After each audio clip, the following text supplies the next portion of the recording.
Good morning student. Class 7 हमने chapter start किया था metals and non metals. Metals and non metals में हमने मेटल्स की जो प्रॉपर्टीज होती हैं वो स्टार्ट की थी, फिजिकल प्रॉपर्टीज, जिसमें हमने थर्मल कंडक्टिविटी की बात करी थी। तो थर्मल कंडक्टिविटी क्या है? ऐसे मटेरियल जो हीट को अपने में से पास होने दे या हीट का फ्लो होने दे। फॉर एग्जाम्पल, अगर मैं बात करूं कि आपका कोई आयरन का ऑब्जेक्ट है या कुकिंग वेसल्स हैं, तो वो एल्यूमिनियम और आयरन के क्यों बने होते हैं? क्योंकि वो हीट के कंडक्टर हैं, यानी कि हीट को पास आउट होने देते हैं। और अगर कोई ऐसा ऑब्जेक्ट ले लें जैसे कि आपका वुड है, तो वो हीट का कंडक्टर नहीं है। और प्लास्टिक है, ये सब हीट के कंडक्टर नहीं है। तो ऐसे ऑब्जेक्ट्स नहीं लिए जाते। तभी तो आपने देखा है कि जो हैंडल्स बनाए जाते हैं वो वुड के बनाए जाते हैं, क्योंकि वो हीट के कंडक्टर नहीं होते हैं।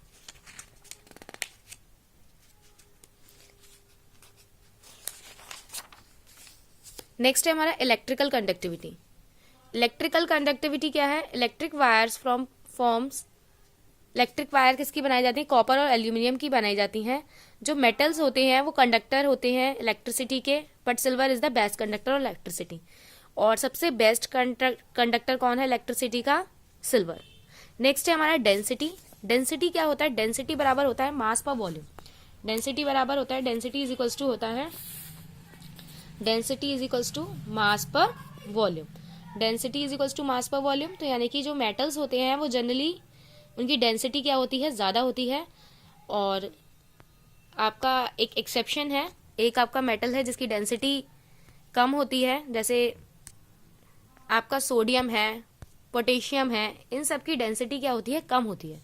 जनरली इनकी डेंसिटी कम होती है। Osmium is the metal which has the highest density. तो ये इंपॉर्टेंट है टर्म कि कौन सा ऐसा मेटल है जिसकी डेंसिटी सबसे ज्यादा होती है। आपका विद इन द चैप्टर भी आएगा, तो ये अंडरलाइन कर लीजिए। नेक्स्ट है tensile strength. Tensile strength is the property by virtue which metal can bear strain. Tensile strength क्या है? कि अगर किसी मेटल को खींचा जाए, तोड़ा जाए या मरोड़ा जाए इस तरीके से, तो मेटल्स में स्ट्रेन आता है। Metals such as zinc, sodium, potassium have low tensile strength. इनकी टेंसाइल स्ट्रेंथ कम होती है और आयरन की ज्यादा होती है। मतलब इसको एक तरह से बीट कर करके एक थिन जैसे शीट होती है उसमें कन्वर्ट किया जाता है।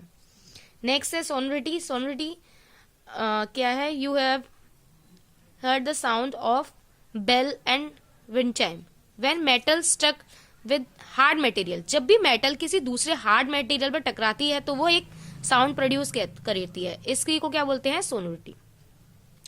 नेक्स्ट है हमारा physical properties of non metals की बात करते हैं। अभी हमने मेटल्स के बारे में डिस्कस किया था, अब नॉन मेटल्स। Physical state.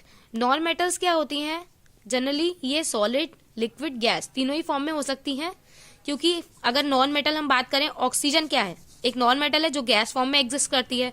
तो ये तीनों ही स्टेट में होती है। ब्रोमीन नॉन मेटल है जो कि लिक्विड फॉर्म में होती है एट रूम टेम्परेचर। तो हमने क्या देखा कि जो जितनी भी नॉन मेटल्स हैं वो सब क्या है? आपकी तीनों ही स्टेट्स में पाई जाती। फिजिकल प्रॉपर्टीज, फिजिकल स्टेट के बारे में बात करिए। अब नेक्स्ट है melting point and boiling point. Non metals का जो बॉइलिंग पॉइंट और मेल्टिंग पॉइंट है, इन कंपैरिजन टू मेटल्स जो है वो कम होता है, क्योंकि ये आपका क्या है? ये लिक्विड फॉर्म में भी पाई जाती हैं और गैसियस फॉर्म में भी पाई जाती हैं। लस्टर क्या है? नॉन मेटल्स जो होती हैं वो लस्ट्रस यानी कि शाइनी नहीं होती हैं। एक एक्सेप्शन है इसमें, एक नॉन मेटल ऐसी है जो थोड़ी शाइनी होती है, जैसे कि ग्रेफाइट। ग्रेफाइट जो होती है उसमें थोड़ा सा शाइन होती है। ग्रेफाइट जैसे आपकी पेंसिल है, पेंसिल की लिड में बोलते हैं ग्रेफाइट होता है, तो ये क्या होता है? थोड़ा सा शाइनी होता है। वैसे जनरली सारी नॉन मेटल्स कैसे होती हैं? जो शाइनी नहीं होती हैं। नेक्स्ट है hardness. Non metals are generally soft. Non metals क्या होती हैं? जनरली सॉफ्ट होती हैं। लेकिन आप केमिस्ट्री जब पढ़ते हैं तो उसमें एक्सेप्शन होते हैं कि सारी हार्ड है या सारी सॉफ्ट है। सारी जितनी भी नॉन मेटल्स है सॉफ्ट है, लेकिन एक ऐसी फॉर्म है कार्बन की फॉर्म, जैसे कि डायमंड, जो कि सबसे हार्डेस्ट है। सबसे हार्ड क्या है? डायमंड। नेक्स्ट है मैल्यूबिलिटी। नॉन मेटल्स जो होती हैं वो सॉफ्ट होती हैं और ब्रिटल होती हैं। They can not be drawn into sheets, और इन्हें शीट्स में कन्वर्ट नहीं किया जा सकता क्योंकि ये वैसे ही सॉफ्ट होती हैं। Ductility. Non metals can not be drawn into thin wires. Non metals वैसे ही मतलब क्या है? सॉफ्ट हैं, इनको वायर्स में कन्वर्ट नहीं किया जाता।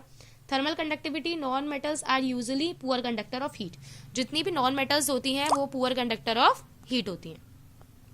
Electrical conductivity non metals bad होती हैं कंडक्टर ऑफ इलेक्ट्रिसिटी, लेकिन अगर हम बात करें ग्रेफाइट की, तो ग्रेफाइट क्या है, गुड कंडक्टर ऑफ इलेक्ट्रिसिटी। अगर हम पेंसिल की लिड को देखते हैं, अगर ये इसमें ग्रेफाइट है तो ये क्या है, गुड कंडक्टर ऑफ इलेक्ट्रिसिटी है। Density non metals low density होती है एक्सेप्ट डायमंड एंड आयोडीन, लेकिन डायमंड और आयोडीन क्या है, इनकी डेंसिटी हाई होती है। टेंसाइल स्ट्रेंथ की बात करें, टेंसाइल स्ट्रेंथ लो होती है, सोनोरिटी ये भी कम होती है, ये बिल्कुल नहीं होती क्योंकि ये प्रोड्यूस नहीं करते हैं, क्योंकि ये क्या है, ऑब्जेक्ट्स कैसे हैं, ये जितनी भी नॉन मेटल्स हैं वो कैसी होती हैं, सॉफ्ट होती हैं। Diamond is good conductor of heat even is a non metal, ठीक है। डायमंड ये आपको याद रखना है, डायमंड क्या है, गुड कंडक्टर ऑफ हीट है, भले ही वो क्या है, although it is non metal but it is good conductor of heat. Next है हमारा corrosion and it's prevention. Corrosion समझते हैं क्या है। Corrosion may be defined as the process of slow destruction of metal and alloy by the gases and water vapor. Water vapour और gas की वजह से जो आपके मेटल्स हैं उनके ऊपर एक ब्राउन फ्लेकी से सब्सटेंस या एक डिपॉजिट हो जाता है, एक लेयर सी, उसे बोलते हैं corrosion. Some example of corrosion include rusting of iron, tarnishing of silver and formation of green coating on copper and bronze.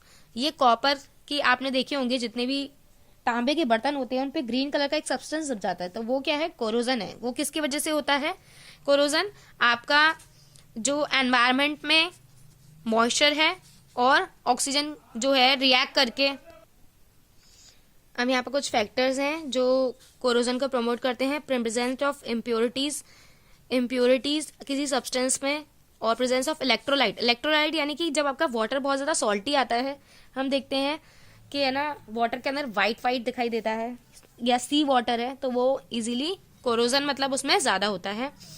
Reactivity of metals अगर ज्यादा रिएक्टिव हैं तो वो ज्यादा जल्दी कोरोड हो जाती हैं।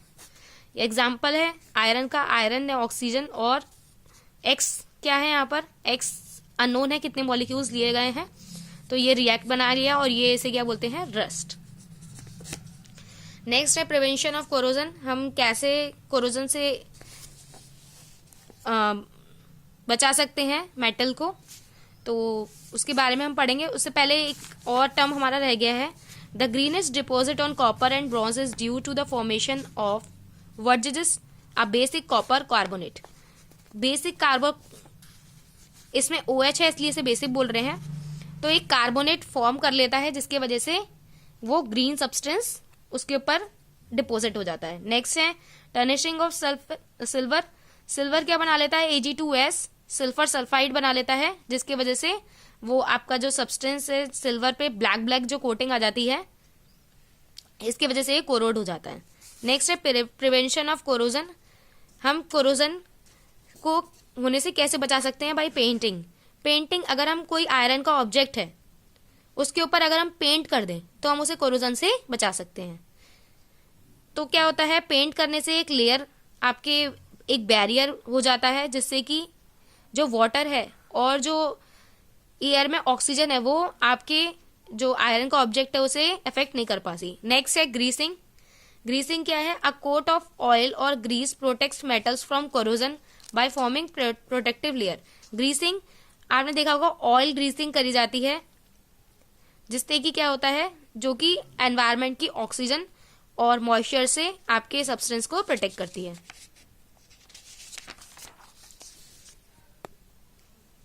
टाइनिंग, iron surface can be protected from rusting by applying a thin coat of tin. Tin is another metal, tin को SN से डिनोट करते हैं। टिन की कोटिंग कर दी जाती है जिससे कि क्या होता है, जो आयरन के ऑब्जेक्ट हैं उसे हम बचा सकते हैं, प्रोटेक्ट कर सकते हैं। The process of applying a coat of tin on iron to save it from rusting called tinning. Food cans usually made to steel and coated with tin layer of tin. Next है galvanization. Another common method for protecting iron from rusting to coat surface with layer of zinc. इसमें क्या होता है, zinc क्या है, non corrosive metal है, यानी कि ये ज्यादा रिएक्टिव नहीं होगा। जिंक की कोटिंग कर दी जाती है आयरन के ऑब्जेक्ट के ऊपर, जिससे कि क्या होता है, ये आयरन के ऑब्जेक्ट को प्रोटेक्ट कर लेता है।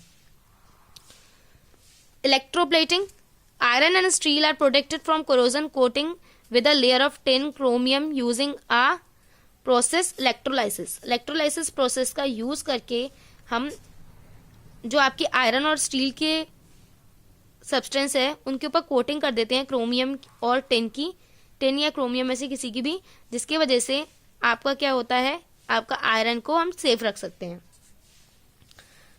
अलॉइंग यानी कि एक मेटल्स में दूसरी मेटल्स को मिक्स कर देना, जिससे कि उसे कोरोजन से बचाया जा सके। जैसे कि आपका एग्जाम्पल है स्टेनलेस स्टील, जो कि कोरोड नहीं होती है।